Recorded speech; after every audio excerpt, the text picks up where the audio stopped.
Hello everyone. मैं आपका दोस्त, आपका होस्ट, आपका एजुकेटर काजी हम्माद अली। कल मैंने मॉडर्न इंडिया का एक बैकयर कराया था 1 ईयर्स का 2000 का। आज मैं 2001 का बैकयर लाया हूँ। तो एवरीवन, आपको मैं बताना चाहता हूँ कि हमारे वहाँ बैकयर कितना इम्पोर्टेंट है, क्योंकि UPSC depend on back year. UPSC depend on back year, totally depend of back year. तो आइए, वीडियो शुरू करने से पहले अगर आपने हमारे इस चैनल को सब्सक्राइब नहीं किया है तो सब्सक्राइब कर लें। अगर आपने बेल आइकन दबा लें, जिससे आने वाले हमारे तमाम नोटिफिकेशन आप तक पहुंच सकें। लाइक नहीं किया तो लाइक कर दें। अगर आपको कोई ऐसे डाउट्स हों वह आप हमसे कमेंट में पूछ सकते हैं। तो दोस्तों, शुरू करता हूं। आज 2001 का बैकयर यूपीएससी के लिए कितना इम्पोर्टेंट है, आज मैं आपको बता रहा हूं। देखिए, पहला क्वेश्चन देखिए। आइए पहले क्वेश्चन की तरफ चलते हैं। निम्नलिखित अंग्रेजों में से कौन था जिनमें सर्वप्रथम भगवत गीता का अंग्रेजी में अनुवाद किया? अंग्रेजी में अनुवाद करने वाला कौन था? तो चार्ल्स विलिकन्स। प्रसिद्ध धार्मिक ग्रंथ श्रीमद् भगवत गीता अंग्रेजी अनुवाद 1785 में चार्ल्स विलिकन ने किया था। एक अन्य ग्रंथ अभिज्ञान शकुंतलम का अंग्रेजी अनुवाद विलियम जोन्स ने 1789 में किया। तो याद रखिएगा कि अभिज्ञान शकुंतलम, कौन सा अभिज्ञान शकुंतलम किए करने वाला कौन? करने वाले विलियम जोन्स। और श्रीमद् भगवत गीता का आप समझें, श्रीमद् भगवत गीता का, तो श्रीमद् भगवत गीता का करने वाले चार्ल्स विलिकन्स। आइए नेक्स्ट क्वेश्चन की तरफ बढ़ते हैं। कह रहे वर्ष 1920 में अहमदाबाद अधिवेशन में निम्नलिखित नेताओं में से किसने संपूर्ण स्वराज को कांग्रेस का लक्ष्य मानने का प्रस्ताव दिया? अगर कलकत्ता होता तो दादा भाई नौरोजी होते, लेकिन यहाँ कलकत्ता नहीं है, यहाँ अहमदाबाद है। तो याद रखिएगा हजरत मोआनी। हजरत मोआनी एक ऐसे व्यक्ति थे जिन्होंने 1920 में अहमदाबाद अधिवेशन हजरत मोआनी ने कांग्रेस को संपूर्ण स्वराज का लक्ष्य बनाने का प्रस्ताव रखा था। नेक्स्ट क्वेश्चन की तरफ बढ़ते हैं। आइए दोस्तों, नेक्स्ट क्वेश्चन की तरफ बढ़ते हैं। निम्नलिखित कथनों में विचार कीजिए। आर्य समाज की स्थापना 1835 ईस्वी में। लाला लाजपत राय ने आर्य समाज के उस आग्रह का विरोध किया था जिसमें अपने समाज सुधार कार्यक्रमों के समर्थन में वेदों को आप्त प्रमाण मानने को लेकर था। केशव चंद्र सेन ने नेतृत्व में ब्रह्म समाज की शिक्षा नारी के लिए आंदोलन चलाया था। विनोबा भावे ने शरणार्थियों को काम करने के लिए सर्वोदय समाज स्थापना की थी। तो याद रखिएगा दोस्तों, पहले सन आ गया। अगर यहाँ किसी में भी आपको संदिग्ध जाए, वो स्टेटमेंट गलत है। पहला स्टेटमेंट बिल्कुल गलत हो गया। दूसरे में इन्होंने कहा है कि आप खुद देख सकते हो, इन्होंने एक बात कहा है कि लाला लाजपत राय ने आर्य समाज के उस आग्रह का विरोध किया जो अपने समाज सुधार कार्यक्रमों के समर्थन में वेदों को आप्त प्रमाण मानने का। यहाँ आप्त प्रमाण आप खुद समझ गए होंगे। आप्त का मतलब क्या होता है कि भाई, पहली बात तो आर्य समाज की स्थापना स्वामी दयानंद सरस्वती ने की थी। आर्य समाज की स्थापना किसने की थी? स्वामी दयानंद सरस्वती ने 1875 में बम्बई में की थी। इनका उद्देश्य वैदिक धर्म को पुनः शुद्ध रूप से स्थापित करना का प्रयास था। भारत को धार्मिक, सामाजिक, राजनीतिक रूप से एक सूत्र में बांधने का प्रयत्न और पाश्चात्य प्रभाव को समाप्त करना था। स्वामी दयानंद सरस्वती ने वेदों को ईश्वर का ज्ञान मानते हुए पुनः वेदों की ओर चलो का नारा दिया। प्रश्न पूछ लेगा कि वेदों की ओर चलो, पुनः वेदों की ओर चलो किसने नारा दिया? तो दयानंद सरस्वती ने दिया था। लाला लाजपत राय आर्य समाज के समर्थक थे। न कि विरोध। उन्होंने कभी आर्य समाज के सिद्धांतों का विरोध नहीं किया। केशव चंद्र सेन ने ब्रह्म समाज की स्थापना के नारी शिक्षा के लिए आंदोलन चलाया था। विनोबा भावे ने शरणार्थियों को काम करने के लिए सर्वोदय समाज की स्थापना की थी। तो याद रखिएगा, पहला और दूसरा गलत हो गया, तीसरा और चौथा सही हो गया। आइए दोस्तों नेक्स्ट क्वेश्चन की तरफ बढ़ते हैं, जो हमारा बहुत इंपॉर्टेंट होने वाला है, 2021 में पूछा जा सकता है। निम्नलिखित में से किसने प्रसिद्ध चटगांव शास्त्रागार धावे को आयोजित किया है? लक्ष्मी सहगल, सूर्यसेन, J.M. सेनगुप्त, बंटुकेश्वर। तो सूर्यसेन। 18 अप्रैल 1930 को सूर्यसेन ने अपने क्रांतिकारी मित्रों के साथ चटगांव, आज के बांग्लादेश, चटगांव आज कहाँ है? बांग्लादेश में है, के शास्त्रागार पर हमला कर लूट लिया था। उन्होंने समानांतर सरकार की स्थापना भी की थी। तो याद रखिएगा दोस्तों, यह हुआ था। आइए दोस्तों नेक्स्ट क्वेश्चन की तरफ बढ़ते हैं। थोड़ा सा धुंधला दिख रहा होगा, लेकिन ये धुंधलाहट इस चीज़ की गवाही है कि 101% ये क्वेश्चन पूछा जा सकता है, लगातार पूछा गया है। निम्नलिखित में से कौन 1939 में Bharat Prajamandal all India states people's conference के अध्यक्ष थे? तो भाई जवाहरलाल नेहरू। क्योंकि भारत प्रजामंडल से ही आप याद कर लो जवाहरलाल नेहरू। वर्ष 1939 में all India states people's conference Bharat के प्रजामंडल की अध्यक्षता जवाहरलाल नेहरू ने की थी। इसका उद्देश्य ब्रिटिश सरकार को रजवाड़ों और राजनीतिक संघर्षों के साझे राष्ट्रीय लक्ष्यों को सामने रखना था। कह रहे निम्नलिखित भारतीय शासकों में कौन था जिसने विदेशों में आधुनिक पद्धति को दूतावास स्थापित किया? हैदर अली, शाह आलम द्वितीय, मीर कासिम, टीपू सुल्तान। तो टीपू सुल्तान। तो याद रखिएगा कि विदेशों में आधुनिक पद्धति का दूतावास स्थापित एक आदमी हो सकता है, टीपू सुल्तान। क्योंकि मैसूर के महान शासक टीपू सुल्तान ने टंकी, फ्रांस, पीगू, ईरान के साथ संपर्क स्थापित करने और व्यापार वाणिज्य को बढ़ावा देने के लिए दूतावास की स्थापना की और अपने दूत वहां भेजे थे। टीपू सुल्तान और कुशल प्रशासक, योग्य सेनापति था, जिसने आधुनिक कैलेंडर को शुरुआत की और सिक्का ढलाई और नाप तोल की नई प्रणाली का प्रयोग किया। आइए दोस्तों नेक्स्ट क्वेश्चन की तरफ बढ़ते हैं। ये क्वेश्चन बहुत इंपॉर्टेंट होने वाला है। स्थायी बंदोबस्त 1793 ईस्वी के अंतर्गत जमींदारों से अपेक्षा की गई थी कि वे खेतिहरों को पट्टा जारी करेंगे, और अनेक जमींदारों ने पट्टे जारी नहीं किए। इसका कारण क्या था? तो जमींदारों के ऊपर किसानों का विश्वास था। जमींदारों के ऊपर कोई सरकारी नियंत्रण नहीं था। ये ब्रिटिश सरकार की जिम्मेदारी थी। खेतिहरों की दिलचस्पी पट्टा प्राप्त करने में नहीं थी। तो याद रखिएगा, जमींदारों के ऊपर कोई सरकारी नियंत्रण नहीं था, इसका उत्तर होगा। क्योंकि 1793 में कॉर्नवालिस ने बंगाल, बिहार, उड़ीसा में स्थायी बंदोबस्त तथा जमींदारी प्रथा लागू किया था। इस व्यवस्था के अंतर्गत जमींदार किसानों से वसूलने के लिए एक 10/11 भाग सरकारी कोष में जमा करते थे और 1/11 भाग का खर्च परिश्रम और दायित्व के लिए अपने पास रख लेते थे। जमींदारों को भूस्वामी मान लिया गया तथा उन्हें कंपनी पर नियंत्रण समाप्त कर दिया गया। इसके अतिरिक्त इस व्यवस्था में कंपनी पर सरकारी कोई निर्भर नहीं रहा था। तो आइए दोस्तों नेक्स्ट क्वेश्चन की तरफ बढ़ते हैं। वर्ष 1908 में अखिल भारतीय मुस्लिम लीग की एक लंदन शाखा की स्थापना हुई। आगा खान की अध्यक्षता में, लियाकत अली की अध्यक्षता में, M.A. जिन्ना, अमीर अली। याद रखिएगा लंदन में कौन लोग रहते हैं? लंदन में अमीर लोग रहते हैं। तो इसकी स्थापना किसने की थी? इसकी स्थापना अमीर अली ने की थी।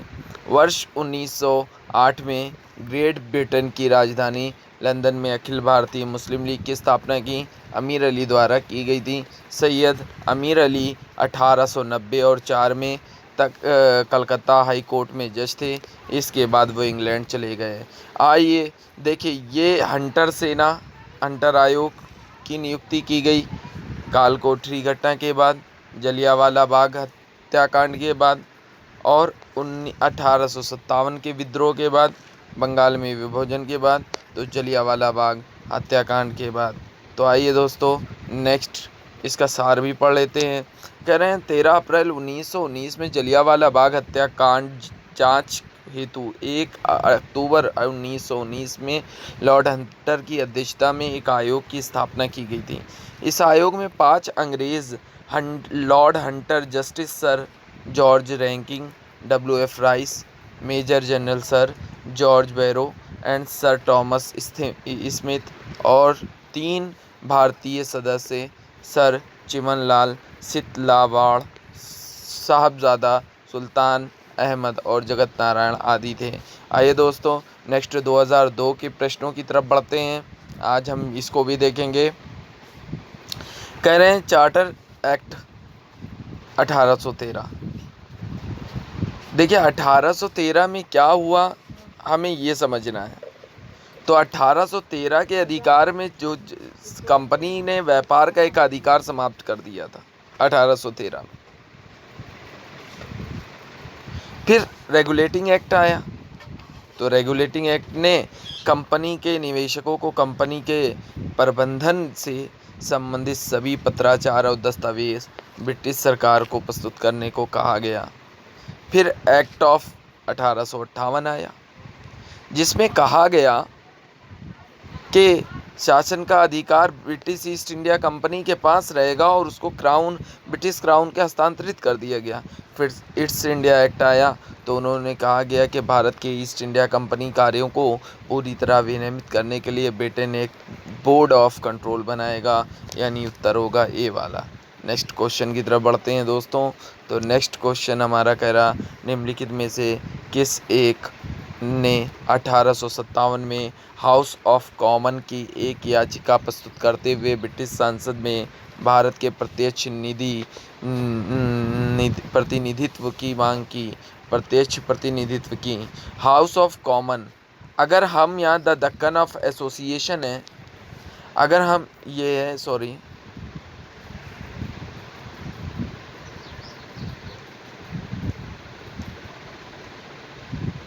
दोस्तों, अगर हम एक चीज़ कॉमन कर लें कि पतीली आपने घर में देखा होगा।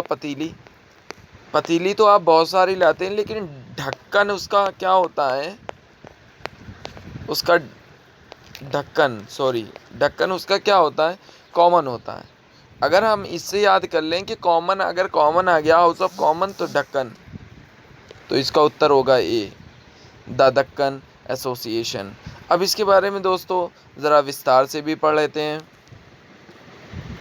कह रहे द दक्कन एसोसिएशन ने 1857 में हाउस ऑफ कॉमन में एक याचिका प्रस्तुत करते हुए ब्रिटिश भारत में भारत के प्रत्यक्ष प्रतिनिधित्व की मांग किया था। 1765 में दीवानी प्रदान किए जाने के बाद ब्रिटिश सबसे पहले निम्नलिखित में से किस पर्वतीय जनजाति के संपर्क में आए थे? तो खासी के संपर्क में आए थे। याद रखिएगा, इससे भी याद रखिएगा कि पर्वत पे जाने से, ठंडे पे जाने से खांसी आती है। तो इससे भी आप याद कर सकते हैं कि 1765 में सिलहट की दीवानी प्राप्त किए जाने के बाद ब्रिटिश सबसे पहले खासी जनजाति के संपर्क में आए। अंग्रेज़ों ने ब्रह्मपुत्र घाटी और सिलहट को जोड़कर एक सैनिक मार्ग का निर्माण की योजना बनाई थी। ये बहुत इम्पोर्टेंट है दोस्तों। और इसके बाद ये इम्पोर्टेंट है कि सन 1829 और 32 में ईस्वी में चलता रहा था कि असम मेघालय में पहाड़ी क्षेत्रों में प्रभावी था। अंततः 1832 में अंग्रेज़ों द्वारा तीरथ सिंह पकड़ा गया और विद्रोह कुचल दिया गया। तो याद रखिएगा दोस्तों, ये बहुत इम्पोर्टेंट है। नेक्स्ट क्वेश्चन की तरफ बढ़ते हैं। अब ज़रा सा हम ट्रिक लगाना चाहें तो लगाएं, और नहीं लगाना चाहें तो हम एज नॉलेज हम इसको गेन कर सकते हैं। पहली बात, हमने आपको पहले कहा था जहाँ नेतृत्व आ जाए, जहाँ अध्यक्षता आ जाए, मैंने पहले दोस्तों कहा था, अगर आपको याद हो तो दोस्तों जब मैंने कहा था वो स्टेटमेंट गलत होगा। तो आइए दोस्तों देख लेते हैं इसमें कहाँ आया। कह रहे हैं कौन सा कथन सही नहीं है यानी गलत है। कह रहे स्वदेशी की भावना के ओतप्रोत भारत में चरमपंथी राष्ट्रीयवादी आंदोलन काल के संदर्भ में निम्नलिखित में से कौन सा गलत है, तो यानी सही नहीं है। मतलब कि लियाकत हुसैन ने बरीसाल में मुस्लिम किसानों के आंदोलनों का उनका नेतृत्व किया। हमने अभी कहा यही गलत होगा, यानी इसका उत्तर यही होगा, क्या सही नहीं है। क्यों 1858 में राष्ट्रीय शिक्षा की योजना के मुख्यमंत्री योजना सतीश चंद्र मुखर्जी द्वारा तैयार किया गया था। फिर कह रहे स्थापना की बात आ जाए तो 1906 में प्रधानाचार्य अरविंदो थे। फिर वो कह रहे हैं टैगोर की आत्मशक्ति की उपासना का उपदेश था कि जिसका मुख्य उद्देश्य गाँवों को सामाजिक आर्थिक पुनरुत्थान करना था। तो बरीसाल में मुस्लिम किसानों के सम्मेलन की अध्यक्षता एस अब्दुल रसूल ने की थी। याद रखिएगा ये विकल्प क्या है, गलत है, कि अब्दुल रसूल करते हैं ना कि लियाकत हुसैन। नेक्स्ट क्वेश्चन की तरफ बढ़ते हैं दोस्तों। ये भी कह रहा सही नहीं है। देखिए यूपीएससी ज़्यादातर पूछती है, सही नहीं है। भारतीय स्वाधीनता संघर्ष के संदर्भ में निम्नलिखित में से कौन सा कथन सही नहीं है। हकीम अजमल खान राष्ट्रवादी और चरमपंथी आहार आंदोलन शुरू करने वाले नेता थे। भाई कोई भी होगा, मुस्लिम तो चरमपंथी नहीं हो सकता। यानी ये स्टेटमेंट क्या है आप समझो, ये स्टेटमेंट क्या है। राष्ट्रवादी भी आ गया, आप देख सकते हो, यानी दो एक साथ, यानी स्टेटमेंट सही कि राष्ट्रवादी मुस्लिम होते हैं, अभी आप देख लो। फिर कह रहे हैं भारतीय राष्ट्रीय कांग्रेस के गठन के समय सैयद अहमद खान ने इसका विरोध किया। सैयद अहमद खान ने कांग्रेस का विरोध किया, ये भी बात सही है। सन 1906 में गठित अखिल भारतीय मुस्लिम लीग ने बंगाल के विभाजन और अलग निर्वाचन समूह बनाए जाने में प्रबल विरोध किया। विरोध नहीं किया था बल्कि समर्थन किया था मुस्लिम लीग ने। फिर यही वाला उत्तर होगा इसका। कह रहे मौलाना बरकतुल्ला और मौलाना अब्दुल्ला सिंधी काबुल में भारत की अंततः कालान सरकार का गठन करने वालों में से थे। ये भी स्टेटमेंट सही है, यानी सही नहीं है, तो वो सी वाला। कह रहे हैं वर्ष 1906 में लॉर्ड कर्जन ने बंगाल के विभाजन की घोषणा की थी। इस विभाजन में मुस्लिम लीग ने समर्थन किया। मुस्लिम लीग को ये समर्थन इस आधार पर किया गया था कि पूर्वी बंगाल में मुस्लिम बहुमत बना रहेगा और मुस्लिम लीग की स्थापना ढाका के नवाब समीउल्लाह खां एवं आगा खां के नेतृत्व में ढाका में 30 दिसंबर 1906 में की गई थी। इसकी स्थापना एवं वफादार और समर्थन रूढ़िवादी राजनीतिक संगठन के रूप में की थी। इसमें बंगाल विभाजन का समर्थन किया और सरकारी नौकरियों में मुसलमानों के लिए विशेष सुरक्षा प्रावधानों की मांग की थी। इस उपनिवेशवाद की कोई आलोचना नहीं की थी। आइए नेक्स्ट क्वेश्चन की तरफ बढ़ते हैं दोस्तों। भारतीय इतिहास के संदर्भ में औपनिवेशिक काल की सूची 1 और सूची 2 मिलाना है, यानी व्यक्ति और विषय, यानी विषय। तो कह रहे हैं कौन सा व्यक्ति कौन सा विषय। मैक्डोनाल्ड अगस्त प्रस्ताव सब जानते हैं ना। आपको पता होना चाहिए कि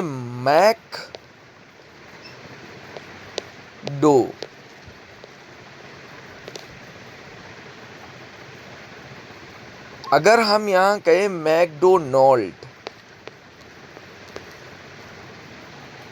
तो आपको पता होना चाहिए मैकडोनाल्ड कॉमन अवार्ड है, कम्युनल अवार्ड। तो मैक्रोनी सभी खा सकते हैं, कॉमन है, कम्युनल है, सभी खा सकते हैं। लिन लिथगो अगस्त प्रस्ताव है। फिर डलहौजी को हम क्या करेंगे कि डा से doctrine of lapse Chelmsford Dyer के। तो इसका उत्तर सी वाला हो जाता है दोस्तों। नेक्स्ट क्वेश्चन की तरफ बढ़ते हैं।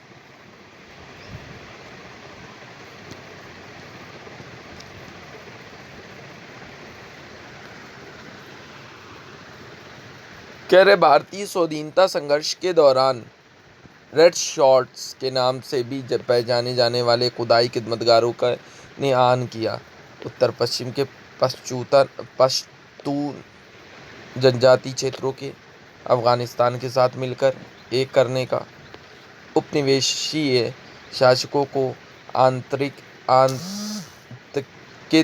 करने और अंत में उन्हें हटा देने की बात हो रही थी।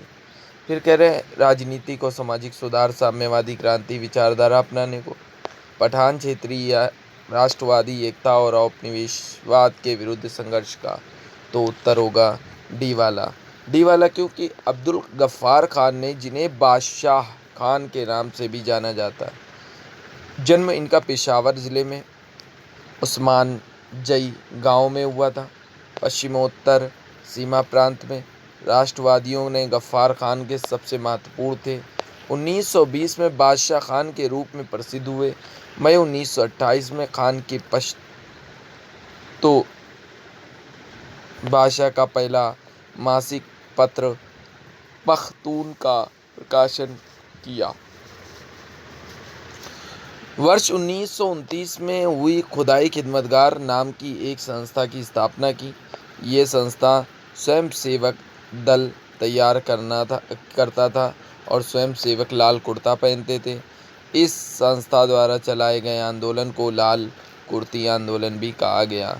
तो याद रखिएगा, खान अब्दुल गफ्फार खान ने ये बादशाह खान जिनका नाम था, उन्होंने पश्तो और पख्तून जैसी मासिक पत्रिका का प्रकाशन किया और खुदाई खिदमतगार और लाल कुर्ती और लाल कुर्ता नामक एक इन्होंने क्या चलाई, संस्था भी चलाई।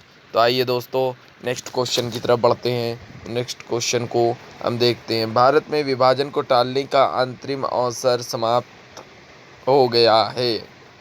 कैबिनेट मिशन को स्वीकार करने के साथ ही, क्योंकि संविधान सभा के चुनावों में मुसलमानों को 78 में से 73 स्थान मिले थे और मुस्लिम लीग ने कैबिनेट मिशन योजना को अस्वीकार कर दिया था। इसके साथ ही भारत विभाजन को टालने का अंतरिम अवसर समाप्त हो गया था। नेक्स्ट क्वेश्चन की तरफ आ जाइए दोस्तों। नेक्स्ट क्वेश्चन की तरफ बढ़ते हैं। कह रहे हैं कथन 1330 के दशक में के आरंभ में भारतीय राष्ट्रवादी लहर के श्रमिक भागीदारों को कम करना था। श्रमिक नेता भारतीय राष्ट्रीय कांग्रेस की विचारधारा और बुजुर्गवा और प्रतिवादी समझते थे। तो दोस्तों जो देखिए, दोनों बात अलग अलग की जा रही है, आप समझिएगा, दोनों बात अलग अलग की जा रही है। लेकिन एक चीज़ आप ये समझिए कि यहाँ पर श्रमिकों की बात हो रही, यहाँ श्रमिक भागीदारों की बात हो रही, यहाँ बुजुर्गों और प्रतिक्रियावादी की बात हो रही। तो देखिए दोनों बातें क्या है, प्रभाव कम था, प्रतिक्रियावादी समझते थे। तो यानी ए आर दोनों सही है, ए आर का सही व्याख्या करते हैं। नेक्स्ट क्वेश्चन की तरफ बढ़ते हैं दोस्तों। नेक्स्ट क्वेश्चन हमारा है कि भारत के विभाजन के समय भारतीय राष्ट्रीय कांग्रेस के अध्यक्ष थे, कौन था? जे.बी. कृपलानी। भारत के विभाजन के समय भारतीय राष्ट्रीय कांग्रेस के अध्यक्ष जे.बी. कृपलानी थे। भारत के विभाजन के समय भारतीय राष्ट्रीय कांग्रेस के अध्यक्ष जे.बी. कृपलानी थे। 1946 में मेरठ में हुए कांग्रेस के अधिवेशन की अध्यक्षता की थी इन्होंने। कह रहे हैं ब्रिटिश इंडिया के निम्नलिखित में से किस एक अधिनियम में सामूहिक परिचालन के स्थान पर विभाग या विभागीय पद्धति द्वारा वायसराय की कार्यकारिणी परिषद पर उनके प्राधिकार को और बल प्रदान किया? कह रहे इंडियन काउंसलिंग एक्ट 1961। कह रहे government of act, Indian act 1984, Indian counselling act 1992, Indian counselling act 1909। तो उत्तर होगा 1861। आइए दोस्तों नेक्स्ट क्वेश्चन की तरफ बढ़ते हैं। नेक्स्ट क्वेश्चन कह रहा है वर्ष 1935 में भारत अधिनियम द्वारा प्रस्तावित फेडरल यूनियन में राजसीय प्रांतों को शामिल करने के पीछे अंग्रेज़ों की असली मंशा थी। भाई, राष्ट्रवादी नेताओं के साम्राज्यवादी विरोधी आंदोलन सिद्धांतों को व्यर्थ करने के लिए राजाओं का इस्तेमाल करना। देखिए, अंग्रेज़ों ने राजाओं का इस्तेमाल किया, हम सब जानते हैं। तो ये क्वेश्चन क्या होगा? इसका आंसर डी वाला होगा। आइए दोस्तों, नेक्स्ट क्वेश्चन की तरफ बढ़ते हैं और हम अपना आज का टारगेट पूरा करेंगे। 2003 की तरफ बढ़ते हैं, जो कि बहुत इम्पोर्टेंट ईयर्स है। हम देखते हैं कि अब जो मैंने कल पढ़ा था 2000, 2001, 2002 के क्वेश्चन कितने रिपीट होते हैं हम ये देखेंगे, या टॉपिक कितने रिपीट होते हैं हम ये देखेंगे। कह रहे शाह आलम द्वितीय ने साम्राज्य के में प्रारंभिक वर्ष अपनी राजधानी को दूर व्यतीत किए। उत्तर पश्चिम सीमांत में विदेशी आक्रमण का भय लगा रहता है। कह रहे हैं कि ए आर दोनों समझिएगा। साम्राज्यवाद प्रारंभिक वर्ष अपनी राजधानी से दूर स्थापित किया, बात सही है। उत्तर पश्चिम सीमांत में विदेशी आक्रमण का भय लगा रहता है, गलत है, यानी ए सही, आर गलत है। नेक्स्ट आ जाइए, इसका पढ़ लेते हैं सार। आलमगीर द्वितीय के बाद अली गौहर गद्दी पर बैठा और शाह आलम द्वितीय का उपाधि धारण की, लेकिन वज़ीर के डर से कुछ साल तक अपनी राजधानी से दूसरी जगह पर रहा। 1764 में बंगाल में मीर कासिम और अवध के नवाब शुजाउद्दौला के साथ मिलकर अंग्रेज़ों के खिलाफ बक्सर के युद्ध में भाग लिया, लेकिन इस युद्ध में पराजित होकर अंग्रेज़ों के अधीन रहा। 1772 में मराठा सरदार महादजी सिंधिया की सहायता से पुनः दिल्ली वापस लौटा। 1803 में अंग्रेज़ों ने दिल्ली पर कब्ज़ा कर लिया और शाह आलम द्वितीय को बंदी बना लिया। 1806 में गुलाम कादिर ने उसकी हत्या करवा दी। तो नेक्स्ट क्वेश्चन की तरफ बढ़ते हैं दोस्तों। कह रहे हैं कि मुग़ल शासन के ह्रास के पश्चात भारत में मराठे सर्वाधिक सामर्थ्य देशीय शक्ति के रूप में उभर कर सामने आए। संयुक्त भारत देश की स्पष्ट संकल्पना सर्वप्रथम मराठों ने ही की। ए आर दोनों सही है, ए आर की दोनों एक दूसरे की व्याख्या भी कर रहे हैं। नेक्स्ट क्वेश्चन की तरफ दोस्तों बढ़ते हैं। नेक्स्ट क्वेश्चन हमारा है 1864 में वुड विज्ञप्ति में अभिव्यक्त शिक्षा का लक्ष्य था देशीय भारतीयों के लिए रोजगार के अवसर उत्पन्न करना, भारत के पाश्चात्य संस्कृति का प्रचार करना, अंग्रेजी भाषा के माध्यम का प्रयोग कर लोगों में साक्षरता को बढ़ावा देना और परंपरागत भारतीय शिक्षा में वैज्ञानिक अनुसंधान तथा तर्क बुद्धिवाद का प्रवेश करना। तो उत्तर होगा बी, भारत में पाश्चात्य संस्कृति का प्रचार करना, क्योंकि बोर्ड ऑफ कंट्रोल ने प्रधान चार्ल्स वुड ने 19 जुलाई 1854 में भारतीय शिक्षा पर एक व्यापक योजना प्रस्तुत की, जिसे वुड का डिस्पैच वुड विज्ञप्ति कहा जाता है। इस घोषणा पत्र में भारतीय शिक्षा का मैग्ना कार्टा कहा गया है और भारत के पाश्चात्य शिक्षा के प्रसार को भारत सरकार ने अपना उद्देश्य बनाया। उच्च शिक्षा में अंग्रेज़ी भाषा के माध्यम से दिए जाने पर बल दिया गया, परंतु साथ ही देसी भाषा में इसका विकास भी महत्व हुआ और फिर वो देसी भाषा के माध्यम से अध्ययन के लिए प्राथमिक पाठशाला स्थापित हुए। उनके साथ जिसे एंग्लो वर्नाकुलर हाई स्कूल भी स्थापना हुई और वास्तव में अनुसार लंदन विश्वविद्यालय का आदर्श कलकत्ता, बम्बई, मद्रास में एक विश्वविद्यालय की स्थापना की गई। आइए दोस्तों, नेक्स्ट क्वेश्चन की तरफ बढ़ते हैं। तो नेक्स्ट क्वेश्चन हमारा, भारत में उपनिवेशी शासन के संदर्भ में 1883 में इल्बर्ट बिल का उद्देश्य क्या था? इल्बर्ट बिल का उद्देश्य था जहां अदालतों को दंडित अधिकारिता का संबंध था, भारतीय तथा यूरोप लोगों को बराबरी में लाना था। फिर कह रहे हैं, आइए इसका सार पढ़ लेते हैं और समझ लेते हैं। इल्बर्ट बिल विवाद 1883-84 है क्या? सर पी इल्बर्ट, जो वायसराय लॉर्ड की परिषद की विधि सदस्य थे, वे 2 फरवरी 1883 को विधान परिषद में एक बिल प्रस्तुत किया, जिसे इल्बर्ट बिल की संज्ञा दी गई। और विधेयक का उद्देश्य ये था कि जाति भेद पर आधारित सभी न्यायिक अयोग्यताएं तुरंत समाप्त कर दी जाएं। भारतीय और यूरोपीय न्यायाधीशों की शक्तियां समान कर दी गई जाएं।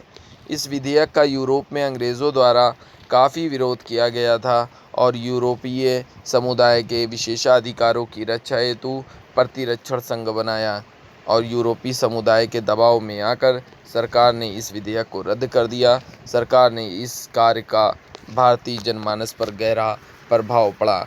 बारदौली सत्याग्रह 1928 का नेतृत्व किसने किया था? तो याद रखिएगा, सरदार वल्लभ भाई पटेल ने। क्योंकि बारदौली कहाँ हुआ था, आप इस बात को समझ लें। गुजरात में स्थित बारदौली के किसानों ने सरकार द्वारा बढ़ाए गए भू राजस्व के विरोध में सरदार वल्लभ भाई पटेल के नेतृत्व में 1928 में सत्याग्रह किया, जिसमें अंततः ब्रिटिश सरकार को झुकना पड़ा। भू राजस्व कर वृद्धि को वापस लेना पड़ा, और इस आंदोलन का सफल होने के बाद वहाँ की महिलाओं ने पटेल को सरदार की उपाधि प्रदान कर दी थी। तो दोस्तों नेक्स्ट क्वेश्चन की तरफ बढ़ते हैं। बहुत इम्पोर्टेंट क्वेश्चन है। हम सब जानते हैं 1940 में गठित अंतरिम कैबिनेट की अध्यक्षता किसने की थी? तो जवाहरलाल नेहरू ने। 2 सितंबर 1906 जवाहरलाल नेहरू के नेतृत्व में 12 सदस्यीय अंतरिम सरकार ने शपथ ग्रहण की, और वेवेल के अनुरोध पर अक्टूबर के मुस्लिम लीग ने 5 सदस्य भी अंतरिम सरकार में शामिल हो गए, परंतु उसने संविधान सभा का बहिष्कार करने का फैसला किया। मुस्लिम लीग का रुख हठ धर्मिता का रहा। नेक्स्ट क्वेश्चन की तरफ बढ़ते हैं दोस्तों। नेक्स्ट क्वेश्चन बहुत इंपॉर्टेंट है हमारा। स्वतंत्रता संग्राम। भारत में स्वतंत्रता संग्राम से संबंधित निम्न कथनों में से कौन सा सही नहीं है? तो नहीं की बात करते हैं। वर्ष 1931 में कराची के कांग्रेस अधिवेशन में गांधी इरविन समझौते का विरोध हुआ था। ये सही नहीं है। आइए दोस्तों नेक्स्ट क्वेश्चन की तरफ बढ़ते हैं। भारत में यूरोपीय शक्तियों के प्रवेश में भारत के निम्न में से कौन सा सही नहीं है? तो दोस्तों आप तो ये समझ गए ना कि यूपीएससी सही नहीं है, कुछ ज़्यादा प्रेफरेंस देता है। इस बात को आप समझ लो दोस्तों। अगर आपको यूपीएससी का मॉडर्न इंडिया के एक एक क्वेश्चन क्रैक करने हैं, आपको पता है कि एक एक क्वेश्चन से हार और जीत यूपीएससी में होती है, तो आप इस चीज़ को समझ लो। पुर्तगालियों ने 1499 में गोवा पर कब्जा कर लिया था, यही सही नहीं है, क्योंकि पुर्तगाली गवर्नर अल्फांसो दा अल्बुकर्क ने 1510 में बीजापुर के शासक यूसुफ आदिल शाह से गोवा को छीनकर अपना कब्जा कर लिया था। इसके अलावा तीनों कथन सत्य हैं। आइए दोस्तों नेक्स्ट क्वेश्चन की तरफ बढ़ते हैं। फिर देखिए यही बात आ गई, निम्नलिखित कथनों में कौन सा सही नहीं है? दोस्तों यूपीएससी कितना अच्छे से बनाती नहीं है, क्योंकि उसे पता है सही है कहेंगे तो सब लगा देंगे हाँ सारे सही है। नहीं है बताओ। तो राष्ट्रीय वंदे मातरम की रचना बंकिम चंद्र चटर्जी ने की थी। हाँ किया था, लेकिन सुने, राष्ट्रगीत वंदे मातरम की रचना बंकिम चंद्र चटर्जी द्वारा की गई थी, ने नहीं किया था। और मूल बांग्ला में तो नहीं किया था, ये संस्कृत में किया था, क्योंकि आनंद मठ से लिया है और ये मूलतः संस्कृत भाषा में लिखित है। तो याद रखिएगा वंदे मातरम संस्कृत भाषा में लिखा हुआ है। आइए दोस्तों नेक्स्ट क्वेश्चन की तरफ बढ़े। भारत में उपनिवेशी काल में हिटली आयोग का उद्देश्य था। हिटली आयोग का उद्देश्य क्या था? श्रमिकों को मौजूदा परिस्थितियों पर प्रतिवेदन पर सिफारिशें प्रस्तुत करना, ये हिटली आयोग का उद्देश्य था। नेक्स्ट क्वेश्चन की तरफ बढ़ते हैं। कह रहे हैं कांग्रेसी नेताओं द्वारा मॉन्टेग्यू चेम्सफोर्ड रिपोर्ट की निंदा करने पर कई नरमपंथियों ने पार्टी छोड़कर निम्न में से कौन सी पार्टी का गठन किया था? Swaraj party, Indian freedom party, independence federation of India, Indian national liberal federation. तो उत्तर होगा इंडियन नेशनल लिबरल फेडरेशन। आइए दोस्तों नेक्स्ट की तरफ बढ़ते हैं। चार्टर एक्ट 1833 के प्रावधान में कौन सा एक सही एक नहीं है? देखिए दोस्तों, फिर इन्होंने कह दिया कि कौन सा एक नहीं है। तो देखिए कौन सा एक नहीं है। गवर्नर जनरल की काउंसलिंग के विधि सदस्य के रूप में एक भारतीय की नियुक्त करना, यही सही नहीं है। आइए दोस्तों नेक्स्ट क्वेश्चन की तरफ बढ़ते हैं। भारतवर्ष 1916 में मौलाना मोहम्मद अली और अबुल कलाम आज़ाद ने विधान परिषद में त्याग पत्र दे दिया। आर कह रहे हैं विधान परिषद के एक भारतीय सदस्यों के विरोध के बावजूद सरकार ने रॉलेट एक्ट को पारित कर दिया। तो ये गलत है। मौलाना मोहम्मद अली का और अबुल कलाम आज़ाद ने विधान परिषद से त्याग पत्र दे दिया था, ये गलत बात है। और दूसरा जो है वो सही है, क्योंकि रॉलेट एक्ट में जो 1918 में जस्टिस सिडनी रॉलेट की अध्यक्षता में स्थापित सेडिशस कमेटी की सिफारिश पर आधारित था। 18 मार्च 1919 को निर्वाचित भारतीय सदस्यों के विरोध में इंपीरियल लेजिस्लेटिव काउंसिल ने पारित किया। इस एक्ट के तहत जिस व्यक्ति की शांति भंग होने की संभावना हो उसे गिरफ्तार कर बिना मुकदमे के 2 वर्ष तक बंदी बनाए रखने का प्रावधान था। इस विधेयक में भारतीयों के लिए काला कानून था और मौलाना मोहम्मद अली अबुल कलाम आज़ाद के खिलाफत आंदोलन के दौरान विधान परिषद से त्याग पत्र दे दिया गया था। नेक्स्ट क्वेश्चन की तरफ आ जाइए दोस्तों। आज का हमारा अंतिम प्रश्न 3 ईयर का यानी 3 इयर्स का मैंने बैक ईयर कर लिया है। आज हमारा अंतिम क्वेश्चन है। कह रहे हैं वर्ष 1982 में क्रिप्स मिशन का एक महत्वपूर्ण पहलू था। तो वो पहलू ये था कि द्वितीय विश्व युद्ध के तुरंत पश्चात भारत की संघ की स्थापना करना था, उसे डोमिनियन पद प्रदान करना था।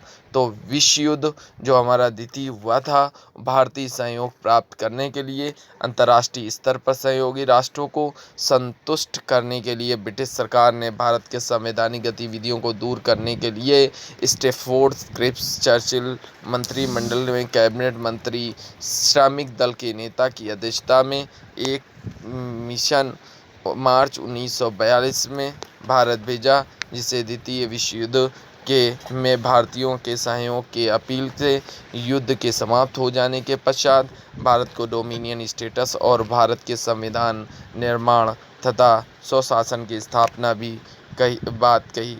उन्होंने युद्ध में के समय एक अंतरिम सरकार की गठन की बात कही, जिसमें रक्षा संबंधित कार्यों को बढ़ाकर शेष अधिकार हस्तांतरित करने की बात कही। गांधी जी ने क्रिप्स प्रस्ताव को उत्तर दिनांकित चेक और जवाहरलाल नेहरू ने ऐसे बैंक का चेक कहा जो टूट रहा है। तो दोस्तों आज हमारा यहीं तक, कल फिर मिलेंगे और नेक्स्ट 2004 के साथ मिलेंगे, जो हम आगे आपको बताएंगे कि यूपीएससी में क्या इम्पोर्टेंट है क्या नहीं। पढ़ते रहें यूपीएससी टारगेट पॉइंट के साथ। जय हिंद,